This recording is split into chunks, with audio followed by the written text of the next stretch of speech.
Hello అందరికీ happy Holi. అసలు హోలీ అంటే హిరణ్యకశిపుడైన రాక్షసుడు ప్రహ్లాదుడిని ఎలాగైనా హతమార్చాలి, విష్ణునామం అనేది ప్రహ్లాదుడి నోటి నుండి వినిపించకూడదు అని గాలిలో నీటిలో ఎలాగైనా హతమార్చాలని భటుల చేత చాలా ప్రయత్నాలు చేస్తాడు.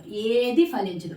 అప్పుడు హిరణ్యకశిపుడు తన చెల్లి అయిన హోలికని సహాయం అడిగి నిప్పుల్లోన ప్రహ్లాదుని బూర్తి చేయమంటాడు. ఇంకా ప్రహ్లాదుని నిప్పుల్లో పట్టుకొని వెళ్ళి హోలిక తోసేస్తుండగా అక్కడ ప్రహ్లాదుడు నారాయణ మంత్రాన్ని జపిస్తాడు. అక్కడ పూల పానుపై కూర్చున్నట్టు ప్రహ్లాదుడు కూర్చుంటాడు. హోలికకి ఏంటి మంటల్లో పడి కూడా నువ్వు ఏటి కాలి బూడిద అవ్వట్లేదు అంటే నాకేం అవ్వట్లేదు అని, కావాలంటే నువ్వు కూడా రా అని పిలుస్తాడు హోలికని. హోలిక మంటల్లోకి వెళ్ళి కాలి బూడిదైపోతుంది.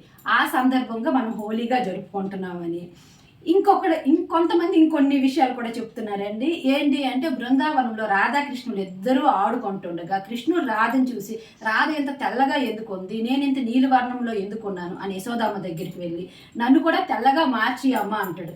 యశోదమ్మ నిన్ను తెల్లగా మార్చడం ఎందుకు, రాధనే నీలివర్ణంలో మార్చేస్తానని నీలి రంగు తెచ్చి రాధని పోస్తుందట. అది చూసిన బృందావనంలో కృష్ణుడి స్నేహితులు అందరూ ఆ రోజు రంగుల్ని జల్లుకుంటారట. అదే సందర్భంగా హోలీగా జరుపుకుంటున్నామని. ఇంకా ఈరోజు తరతరినమ్మకైతే చాలా ఇష్టమైన రోజు అండి ఈ హోలీ పౌర్ణమి అనేది.